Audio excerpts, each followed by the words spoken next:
Hello everyone, स्वागत है आपका यूनिक ट्यूटोरियल के एक और इंग्लिश ग्रामर लेसन में। आज के वीडियो में हम लोग पार्ट ऑफ स्पीच के चौथे कैटेगरी वर्ब्स और उसके टाइप्स को जानेंगे। इस वीडियो के साथ अंत तक बने रहें, जिससे कि आपका वर्ब्स के बारे में जो भी कॉन्सेप्ट है वो पूरी तरह से क्लियर हो जाए। तो आइए जानते हैं ये वर्ब्स क्या है। वर्ब्स, जिसे हिंदी में हम लोग कहते हैं क्रिया। वर्ब्स किसी भी सेंटेंस या लैंग्वेज का एक मेन पार्ट है, मेन कंपोनेंट है। वर्ब से हम लोग किसी का भी एक्शन यानी कि कोई भी क्रिया, एक्टिविटीज और नहीं तो स्टेट, अवस्था, सिचुएशन को बताते हैं। जिस प्रकार से यहाँ पर लड़का खेल रहा है, द बॉय इज प्लेइंग। यहाँ पर लड़के के एक्शन के बारे में बताया जा रहा है कि वह खेल रहा है, तो प्ले यहाँ पर हो गया verb. He reads the book, वह किताब पढ़ रहा है। रीड भी हो गया एक एक्शन, रीड भी यहाँ पर एक वर्ब है। रिशिता इज ए गर्ल, यहाँ से हम लोग इसकी अवस्था को समझ पा रहे हैं कि वह लड़की है, तो इज यहाँ पर हो गया verb. The boy feels very tired, लड़का बहुत ही थका महसूस कर रहा है। यहाँ पर फील हो गया एक वर्ब जो कि लड़के के अवस्था को बता रहा है कि वह थका हुआ है। आई एम ए टीचर, यहाँ पर स्टेट ऑफ बीइंग को बता रहा है कि मैं एक टीचर हूँ, इसीलिए एम यहाँ पर हो गया एक वर्ब। वर्ब के प्रॉपर डेफिनेशन को भी समझते हैं। Verb is a word that informs about an action and existence of something और एन ऑकरेंस। वर्ब्स को हम लोग जनरली दो भागों में बांट सकते हैं। एक होता है मेन वर्ब, जिसको हम लोग प्रिंसिपल वर्ब या ऑर्डिनरी वर्ब या लेक्सिकल वर्ब भी कह सकते हैं, और दूसरा टाइप है हेल्पिंग वर्ब, जिसे हम लोग ऑक्सिलियरी वर्ब भी कहते हैं। चलिए देखते हैं मेन वर्ब क्या है। मेन वर्ब किसी भी सेंटेंस का एक मुख्य हिस्सा होता है और किसी भी सेंटेंस में मुख्य महत्व रखता है। मेन वर्ब हमें सब्जेक्ट के एक्टिविटीज या एक्शन के बारे में बताता है या दिखाता है कि सब्जेक्ट के द्वारा किस प्रकार का एक्शन किया गया है, और यह किसी भी सेंटेंस में अकेला भी रह सकता है। चलिए कुछ सेंटेंस एग्जांपल लेते हैं। सन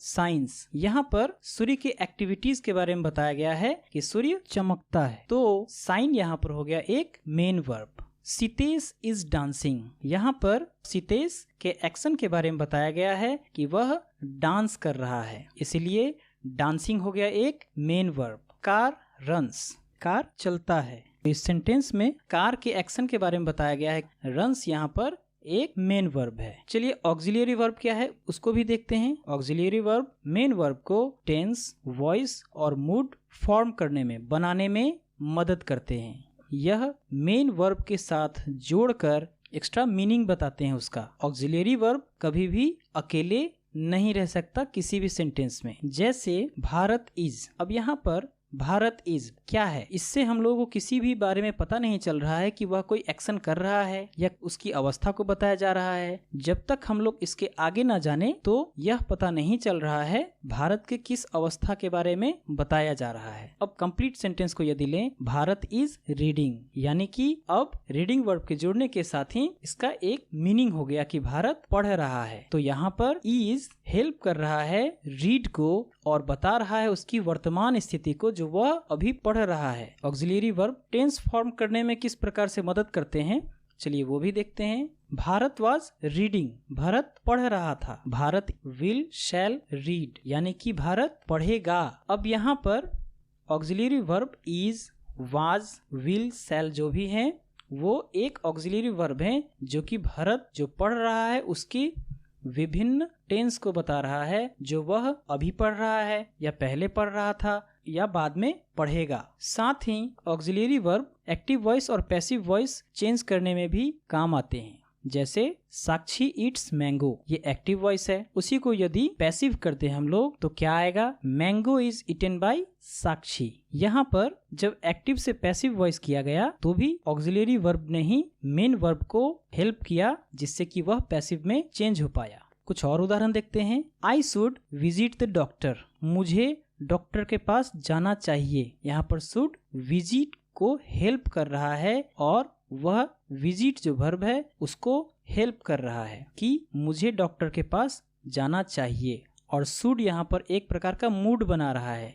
यहाँ पर सेंटेंस सर्टेनिटी नहीं बता रहा है, लेकिन एक संभावना जता रहा है जो मुझे डॉक्टर के पास जाना चाहिए। वही नेक्स्ट सेंटेंस में इट में रेन टुडे, बारिश हो सकती है आज। यहाँ पर सर्टेनिटी नहीं है, बारिश होगी कि नहीं होगी वो निश्चित नहीं है, लेकिन ऐसा फील हो रहा है, ऐसा मूड हो रहा है जो आज बारिश हो सकती है। इस सब सेंटेंस में शुड, मे, ये सब वर्ब्स के मूड बनाने के काम में आ रहे हैं। इन सब टाइप के वर्ब को हम लोग मोडाल्स कहते हैं, या नहीं तो मोडाल्स ऑक्सिलियरी वर्ब कहते हैं। इंग्लिश में कुल 28 ऑक्सिलियरी या हेल्पिंग वर्ब होते हैं, जैसे be, being, been, is, are, am, was, were, has, have, had, having, do, does, did। ये सब प्रकार के ऑक्सिलियरी वर्ब प्राइमरी ऑक्सिलियरीज कहलाते हैं। और be, being, been, is, are, am, was, were जो है वह to be वर्ब के डिफरेंट फॉर्म्स हैं। वहीं has, have, had, having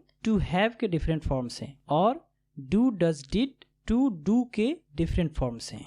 और बाकी ऑक्सिलरीज जैसे can, could, may, might, must, shall, should, will, would, ought to, used to, dare, need, ये सभी मोडाल्स कहलाते हैं, जिसे हम लोग मोडाल ऑक्सिलरी वर्ब भी कह सकते हैं। क्योंकि ये सब किसी भी सेंटेंस में वर्ब की सहायता करेगा, तो उस सेंटेंस में सब्जेक्ट के बारे में कोई निश्चित सूचना नहीं देगा, वो मूड को बताएगा। मोडाल्स मूड शब्द से ही बना है।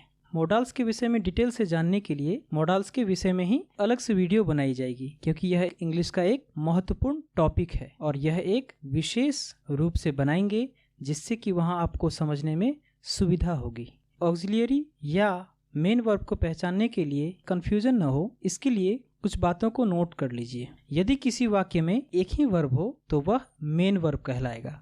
दूसरा, यदि किसी वाक्य में दो या दो से अधिक वर्ब्स हैं और एक साथ हैं, तो सबसे अंत वाला सेंटेंस में सबसे लास्ट वह वर्ब मेन वर्ब कहलाएगा और अन्य वर्ब हेल्पिंग वर्ब्स कहलाएंगे। इसके अलावे मोडाल्स का प्रयोग सिर्फ हेल्पिंग वर्ब्स के रूप में ही किया जा सकता है। जहां तक मेन वर्ब की बात है, तो मेन वर्ब के 3 कैटेगरीज फाइनाइट वर्ब्स और नॉन फाइनाइट वर्ब्स, ट्रांजिटिव और इंट्रांजिटिव वर्ब्स, रेगुलर वर्ब्स और इररेगुलर वर्ब्स होते हैं। इन वर्ब्स को सेपरेटली अलग अलग वीडियो लेसन में आपके लिए लेकर आएंगे। तो फिलहाल के लिए इतना ही। आज के वीडियो लेसन के अंतर्गत यदि आपके पास किसी प्रकार का कोई प्रश्न या सुझाव है तो कमेंट बॉक्स में टाइप करें। उसके अलावा यदि आपने हमारा चैनल अभी तक सब्सक्राइब नहीं किया है तो हमारे चैनल को सब्सक्राइब करें और सब्सक्राइब करने के बाद जो बेल इनेबल होती है उसे भी टिक करें, जिससे कि आने वाले वीडियोस के अपडेट्स आपको नोटिफिकेशन में मिलती रहे। साथ ही शेयर करें उन लोगों के साथ जिन्हें इन सब विषयों की ज्यादा जरूरत है। धन्यवाद।